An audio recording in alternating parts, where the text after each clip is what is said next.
ভারতের পশ্চিমবঙ্গ রাজ্যের মালদহ ও মুর্শিদাবাদ জেলায় অবস্থিত ফারাক্কা বাঁধের 109 গেট খুলে দেওয়া হয়েছে।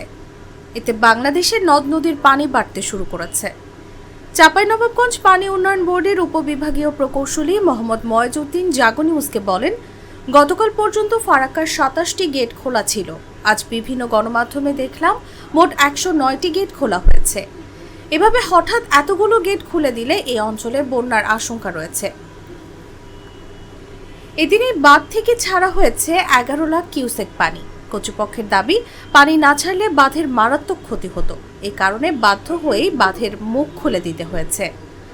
আগেই পশ্চিমবঙ্গ জুড়ে প্রবল বৃষ্টিপাতের পূর্বাভাস দিয়েছিল কলকাতার আলিপুর আবহাওয়া দপ্তর। সেই পূর্বাভাসকে সত্যি করে দুদিন ধরে একনাগাড়ে ভারী বৃষ্টি হয়েছে।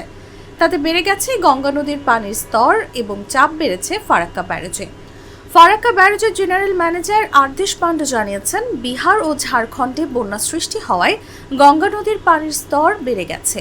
এর জন্য ফারাক্কার ব্যারেজের 109টি গেট খুলে দেওয়া হয়েছে। পানি না ছাড়া হলে ব্যারেজ ক্ষতিগ্রস্ত হওয়ার আশঙ্কা রয়েছে। তিনি আরও বলেন, এই পানি ছাড়ার ফলে ফারাক্কার ব্যারেজের আশপাশের গ্রামে পানি ঢুকছে, ফলে সেখানে বন্যা পরিস্থিতির সৃষ্টি হয়েছে। আমরা গোটা পরিস্থিতির উপর নজর রাখছি।